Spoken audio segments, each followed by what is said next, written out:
Welcome to Studio Movie Recap. Ready for another quick rundown of an awesome movie? Let's dive right in, and if you enjoy, don't forget to like and subscribe for more recaps. The movie begins with Cairo Sweet, an 18-year-old girl, narrating what it feels like to be an adult. Cairo enters class, where Jonathan Miller, a literature teacher, is already present even though class won't start for another hour. She tells him she lives in Level Hill, and he is intrigued. He gives her a list of books they will be going over in class, and she tells him she's read them all, which amazes him even more. Soon, her friend Winnie joins them, and we learn it's her second time taking this class. When her stomach growls, she and Cairo leave to get food. After they leave, Jonathan checks out the books Cairo brought. His friend and colleague, Boris, walks in and asks what he's reading. The book Jonathan is holding is erotic fiction, and Boris grabs it, reading it aloud before Jonathan quickly takes it back. Boris finds out that Cairo was the only one who checked out Jonathan's book from the library. Back at home, Jonathan tries to get the attention of his wife, Beatrice, who is buried in work. He tells her about Cairo and the kinds of books she reads, mentioning that she checked out his book. Beatrice mocks him. She then gets a call from Amy, and Jonathan plays music as she angrily talks on the phone. They share a drink, and Jonathan starts reciting lines from a book called Under the Roofs of Paris as they kiss and begin dancing. Just as they start making out, Beatrice's phone rings, and she has to leave. Boris, later complaining about his terrible weekend, sits with Jonathan on the court.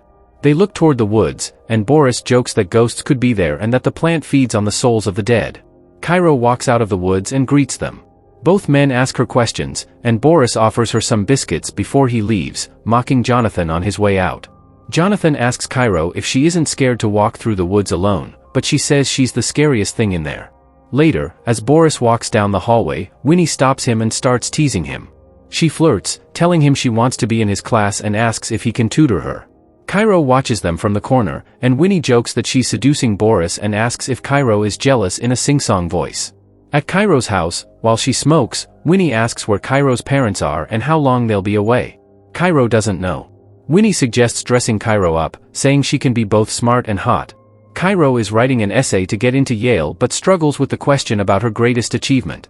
Winnie tries to help but can't find the right answer, eventually telling Cairo to experience something worth writing about. Cairo asks if Winnie is really going to sleep with Boris, and Winnie admits she wants an older man for her first time. Winnie also teases that Jonathan looks at Cairo differently from other students, but Cairo doesn't believe it. In class, Cairo keeps staring at Jonathan. He asks her to see him after school. Later, Boris enters Jonathan's class, asking about Beatrice and the book she's writing. Jonathan invites him over for dinner and tells him to shower before he comes. After Boris leaves, Jonathan turns on music and starts dancing, only to find Cairo giggling behind him. They sit on the couch, and Jonathan asks if she's been to Sally Bunny's poetry salon in Victorian Village, suggesting she go on the weekend. He compliments her talent, offers a head start on the midterm, and asks her to write a story in the style of her favorite author, which could help with her portfolio for Yale. Cairo tells Jonathan that she read his book, calling it grand and tragic romantic horror, and quotes lines from it. Jonathan admits it was the first thing he wrote, and he hasn't written since getting married and starting to teach. Cairo challenges him, saying he isn't inspired anymore. Winnie soon joins them. Later, at dinner with Boris and Beatrice, Winnie is the waitress. Beatrice grows impatient with the service, but Winnie offers a drink on her, and she and Boris trade sneers. Winnie calls Jonathan a boring teacher, making Boris laugh. Jonathan explains to Beatrice that Winnie is Cairo's friend, and they briefly discuss her. Beatrice tells Jonathan that teaching suits him more than writing, offending him. On Saturday, Cairo goes to the poetry place Jonathan suggested, hoping to see him. He joins her soon after.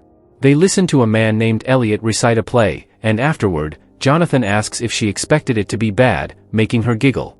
Boris and Jonathan sit in their usual spot when Cairo brings them coffee. Boris offers her a biscuit and she jokes he should sell them to raise money, offering to help. Jonathan gets a text from Beatrice suggesting they go on a weekend trip. Later, when Cairo and Winnie visit Jonathan's class, he's rushing to leave and tells them about the trip. Cairo asks him for approval on her midterm writer choice, and they chat briefly before he leaves. Winnie mocks Cairo for how she talked to Jonathan. Jonathan receives a call from Cairo, who accidentally left her phone in his bag, and asks him to drop it off at her place. When he arrives, it's raining. He asks Cairo to join him in the rain before they kiss. Later, Cairo is at home, reminiscing about the kiss while Jonathan sits with Beatrice, who apologizes for canceling their vacation. When Jonathan receives Cairo's midterm, it's an intimate story reflecting their relationship. He starts to please himself while reading it. On Monday, Cairo waits for Jonathan, who walks past her coldly. He tells her the story is inappropriate and asks her to choose another author.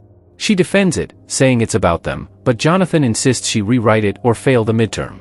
He calls her a child, and in tears, Cairo calls him mediocre, daring him to fail her. Cairo leaves, heartbroken. Jonathan returns home, telling Beatrice he had a bad day. He shares the story with her, and she excitedly asks to read it. As she reads, she makes Jonathan recite lines from it, and they start making out. They stop when Boris arrives. Meanwhile, Winnie tells Cairo that she wants Boris to like her and sleep with her. Cairo makes Winnie send Boris a suggestive message, but when Boris only replies for her to go to bed, Cairo gets angry. She tells Winnie to take off her shirt, and they start making out, taking a picture to send to Boris. Earlier that day, Cairo had sent her story to the principal. Jonathan later finds out and tells Beatrice. He's worried that if Cairo convinces the school something happened between them, he could lose his job. Beatrice asks if anything inappropriate happened, but Jonathan denies it. The next few days, Cairo doesn't show up to school, and Winnie is visibly upset. When asked, Jonathan coldly says he hasn't seen her. Cairo and Jonathan are questioned by the principal, Joyce. Cairo explains how Jonathan gave her the midterm assignment early and how they met often to discuss literature. She claims he was impressed by her knowledge of his work. Jonathan tells Joyce that Cairo is talented and that he mentored her, but that their relationship was always appropriate. He mentions the time he returned her phone and denies ever touching her. Joyce doesn't seem convinced. Boris later asks Jonathan if he's in love with Cairo, telling him he crossed a line. The two argue, and Boris leaves. Jonathan confesses to Beatrice that he's been suspended, leading to a fight where Beatrice calls him boring and an alcoholic. Winnie visits Cairo and accuses her of trying to ruin Jonathan's life. Cairo blackmails Winnie with the evidence she has of her and Boris, calling it her greatest achievement. The movie ends with Cairo reading her essay about herself and Jonathan. We see Jonathan losing his job, Boris and Winnie walking past each other like strangers, and Cairo crying when she sees Jonathan at school. Though she's hurt, Cairo says she believes everything that happened has shaped her into something new, a hero, a villain, and a writer. And with that, the movie ends. Did you enjoy the recap? Don't forget to like and subscribe, hit the notification bell to be updated next time we drop. Thanks for watching.